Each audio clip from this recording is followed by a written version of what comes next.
Okay, I created something for a lesson, and it's about teaching temptation.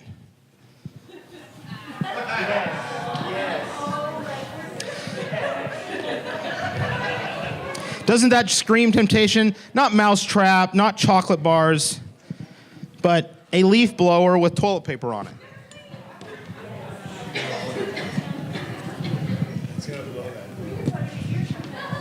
Okay. The first thing I have to do is I have to get, you see, what's your name one more time? Jasleen here has been given into a lot of temptation.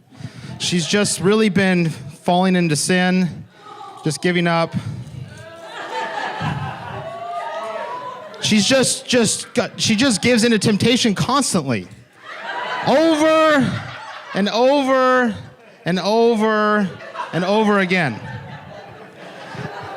And you know what happens when you fall into temptation? You just get sin stuck all over you.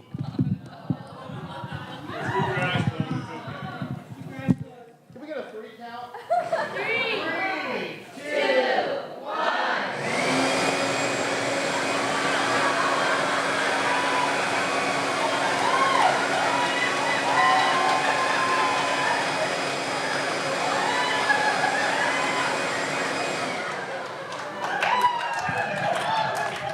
Let's give Jasleen a round of applause. Are you okay, Jasleen? Okay. That is $20 at Home Depot and like 99 cents for the paint roller, and then you want to use Scott's toilet paper tissue. Write that down. Scott's toilet paper tissue. Not Charmin or the other stuff or Great Value. Scott's toilet paper. It's a lot of it and it comes out fast. So, we're talking about Scamper. You're like, what in the world is Scamper? How many of you guys have ever sat down to write a lesson and you're like, this has got to be the most creative lesson ever preached to the kids? Have you guys ever thought that before? And then you sit there with your pencil or on your computer going,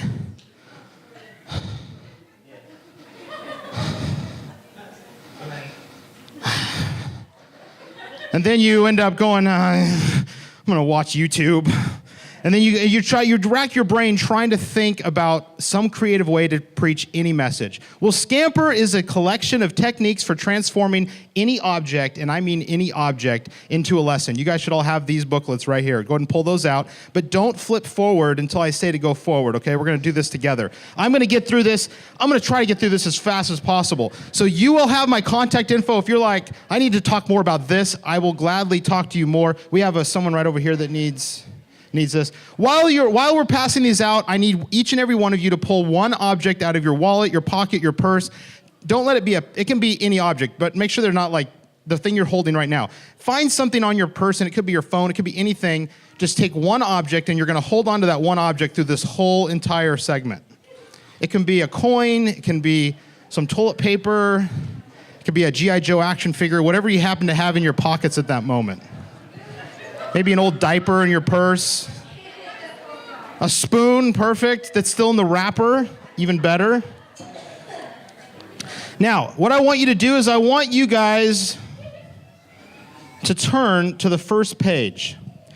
Now, also, if you have a pen and pencil, you're going to want to write down. You're going to notice on the first page, I have the answers. I'm going to show it real quick. That there's stuff to fill out. So you guys, we're going to do this together. So again, this is a thought. It's called a thinker toy. It's a thinker toy that helps you creatively make a lesson out of any object. How to use reverse thinking, how to think of opposites, how to break down an idea. There's been so many times where I come home and I've got this giant 8-foot straw and I'm going, woo! Oh man, it's an 8-foot straw. And my wife Sherry goes, why do you have an 8-foot straw? Man, don't you see? You can teach all kinds of things with this. And the common thinking is that you come up with the message first, and then you come up with a way to teach. But I like to do the opposite. When I'm in the shower, I think of all kinds of stuff. Like I go to thrift stores. We run a cardboard and duct tape ministry. How many of you guys relate with that? Junk is awesome, okay? So I tend to go the opposite. I find something like toilet paper and go, oh man, there's 1,000 things you can do with toilet paper. And all of a sudden I go, man, so I put that into my file in my brain and I just store it away because at some point when I have to come up with a creative technique or an idea, I can pull that toilet paper right out, okay? So this first one, if you've already seen this, just enjoy the people that you're going to hear the sounds of people that haven't done this. I want you to look at that picture. There's 4 little dots right in the middle, and I want you to stare at those 4 little dots. We're going to do this for about 30 seconds. Just stare at those dots. Don't take your eyes off the dots. Perfect. Don't take your eyes off the dots. Focus on those dots. Hold the page about a foot away from your face and just focus on those dots. Thank you for the music. Perfect.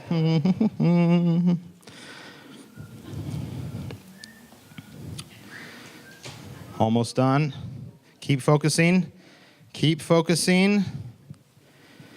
Now what I want you to do is I want you to look at one of the white walls really quick and start blinking your eyes and tell me what you see. Whose face is that? It's Jesus' face. You couldn't see it at first. It was just this blobby thing. So the first word you write down is say substitute something. We had to reverse that image. We had to substitute it. So write down substitute something. And the question down at the bottom right, what can be substituted? So I want you to everyone hold up your object. Hold up your object.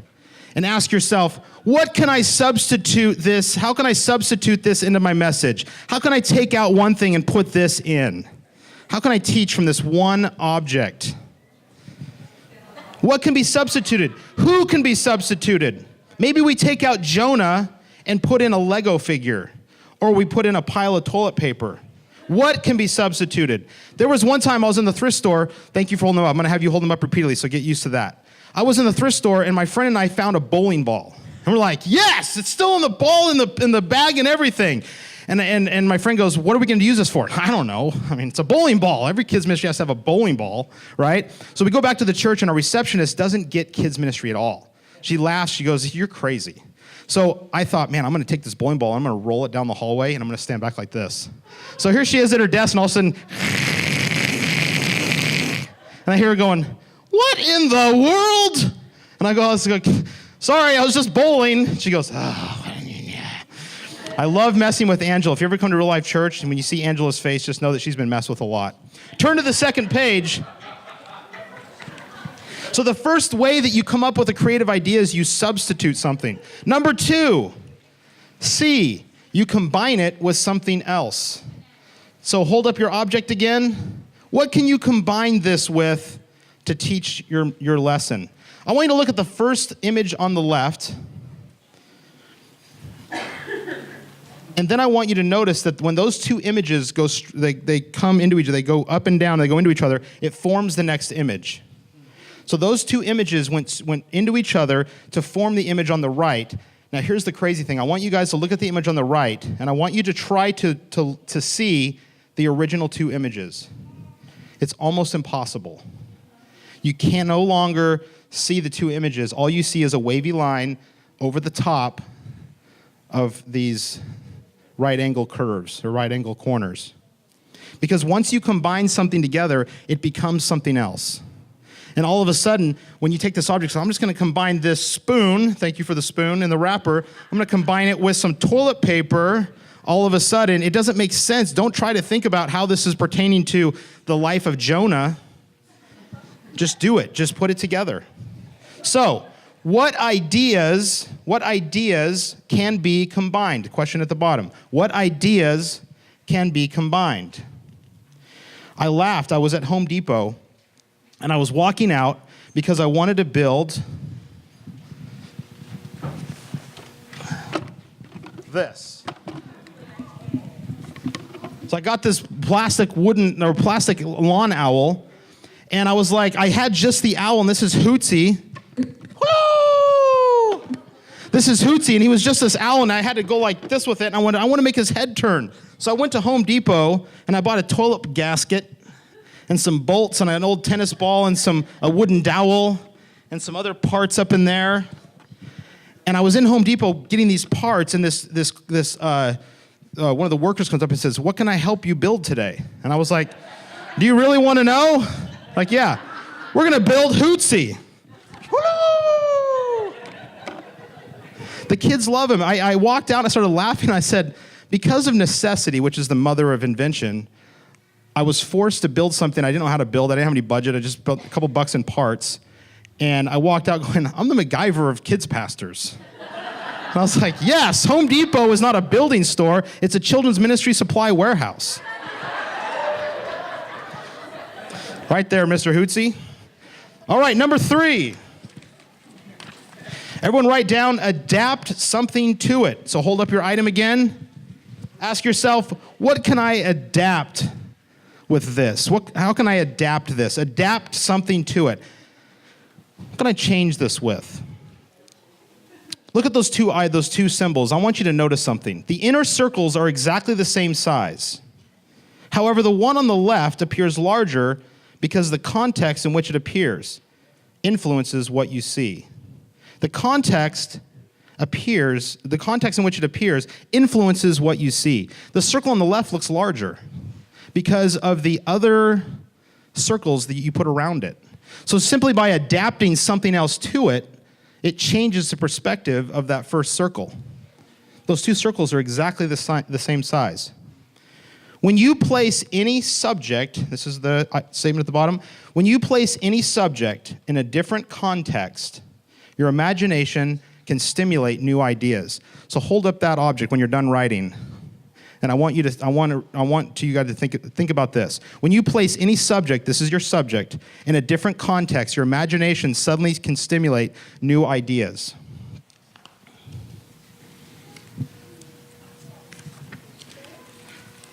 Next page. Modify or magnify it, or both. Modify or magnify it. The trees in this picture, what tree do you see first? The big one. You take that tree, you magnify it. Back in 1947, the poor kids, the kids that were very poor, those coins, those silver dollar coins, were a lot bigger to them than the kids that were rich. Simply because that coin, it's a dollar coin.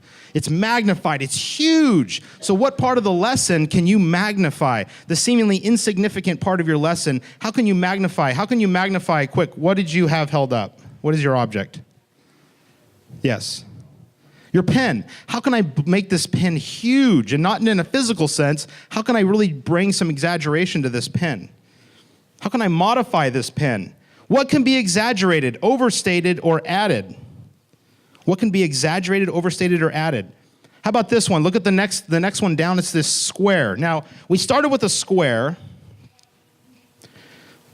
and we added some circles behind it. If you were to tell me, if we were to take this square and say, we can bend the sides of this square, you would say false. Simply by adding some circles behind it, all of a sudden, the lines appear bent. How can you modify something to then magnify it? Everything new is just an addition or modification to something that already existed. How many of you guys heard the verse, there's nothing new under the sun? Genesis 1:1 says what? In the beginning, God created the heavens and the earth. God created the template that we build everything on. I'm going to say it again. Everything new is just an addition or modification to something that already existed. I'm going to bring out a friend of mine.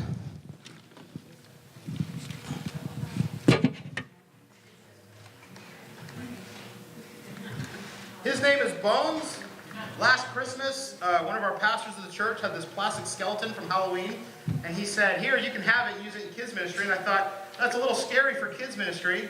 But suddenly I thought of James Cagney or Frank Sinatra, the 1930s mob gangster, and I thought, that's Bones. So I started with just the mouth. The mouth was kind of hinged on there. I added some rubber bands and some fishing string, and now he can go, listen here, say, He's got a whistle because he's a coach, not a cigar. He's got a coach and he just blows his whistle. He's the kind of coach that takes all the wins, but blames the losses on all his teammates, Added the eyeballs and the glasses and the hat. And then I thought, man, what happens if Bones gets scared? What can I add to this? So I add a little, yeah! Right? Who? Tom Landry? Sure. That's an even better one. Then I thought, man, he needs to have a beating heart.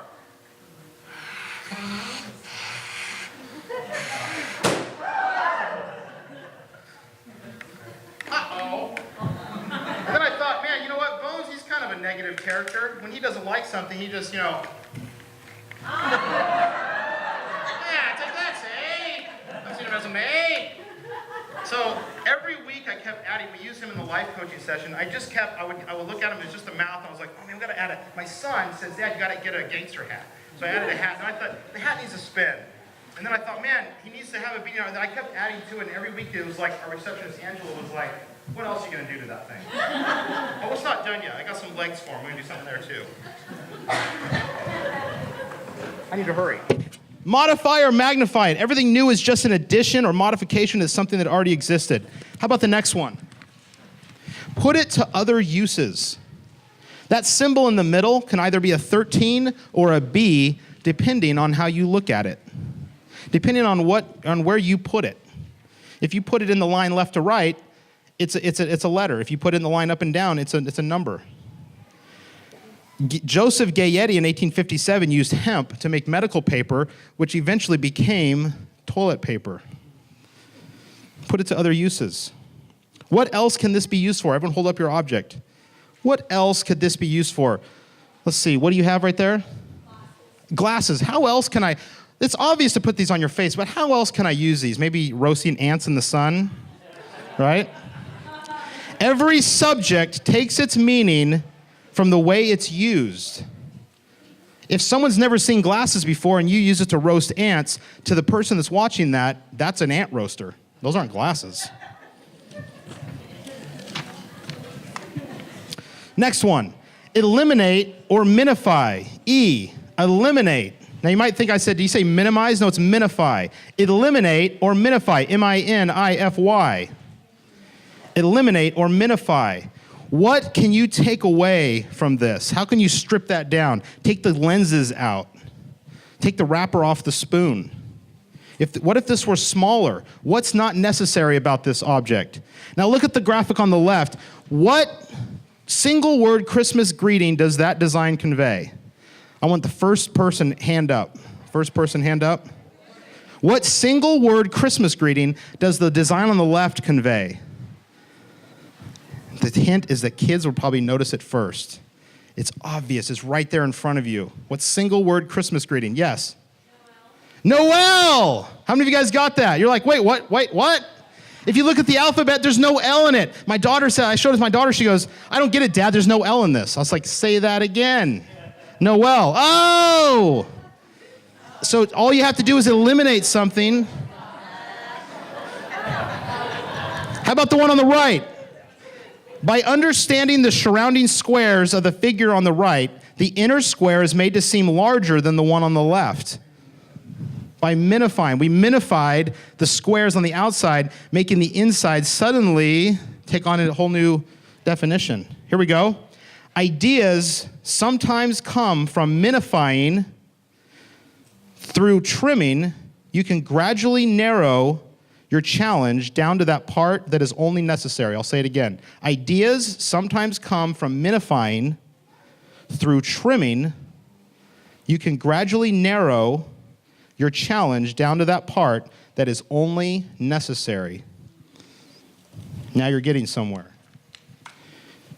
We are on to our last symbol, or last letter. Letter R. Almost said number R. There we go. Rearrange or reverse it. Rearrange or reverse it. I love this. It's hard to come up with a solution, but it's easy to come up with ways that are opposite the solution. Like if you need to fix a flat tire, what are ways to cause the tire to go flat? What are ways not to fix a flat tire? Rearrange or reverse it. Rearrange or reverse it. That's a typo there, see? I'm not even using proper English. Rearrange or reverse it something. There you go. Opposites are awesome. Now, on this symbol is the airplane. I want you to raise your hand and don't overthink this. Raise your hand if you think the airplane's coming towards you. Raise your hand if you think the airplane's going away from you. Now, let's reverse your perspective. I want you to pretend that you're standing on the ground looking up at the airplane. Is it going away from you or towards you? Away. Now, pretend you're up in the clouds flying like Superman above the plane. Is it coming away from you or towards you? It's coming towards you. Just by altering your perspective, going to the opposite of what you think, you suddenly see something new. What other arrangement might be better? What are the opposites? Reverse your perspective. Reverse your perspective. It opens up your thinking. Looking at opposites, you'll see things that you don't normally C. On the last page, I put it in bold at the very top because I love this so much. There's some in here that you guys say, you know what, I'm just not the creative type. I leave that to my husband, or I leave that to my kids, or whatever. I'm just not the creative type. It's simply false. Every single one of you in here is a creative genius. You just haven't exercised that part of your brain yet. Or so you think. I think you're more creative than you give yourself credit. Creative people can take just about anything and make something useful out of it. Challenge yourself. When you guys go to Home Depot next, or go to a Goodwill, go to the junkyard and look for something that's free or really cheap and say, what amazing lesson can I turn this into? So S, substitute something. C, combine it with something else. A, adapt something to it. Modify or magnify something. Put it to other uses. Eliminate or minify something. And then lastly, rearrange something. I want to close with this. A long time ago, I took my daughter's Ken doll because I needed to make a video and I didn't have any money. And I stuck a bunch of hair on the head of this Ken doll and chopped the legs off of the knees, and this formed into Squirrely Joe. It was a character who likes to fart, eat beans, and ride in a school bus, and he would go, woohoo! And the kids loved him, so much so that over a period of about 8 years to 10 years, we developed a show called Squirrely Joe's Nut House. We did a Kickstarter, raised $15,000, and now,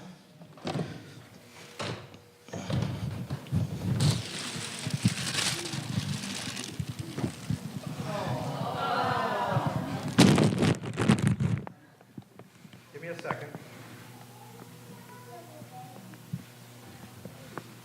This takes 2 people to operate, but now we have Squirrely Joe.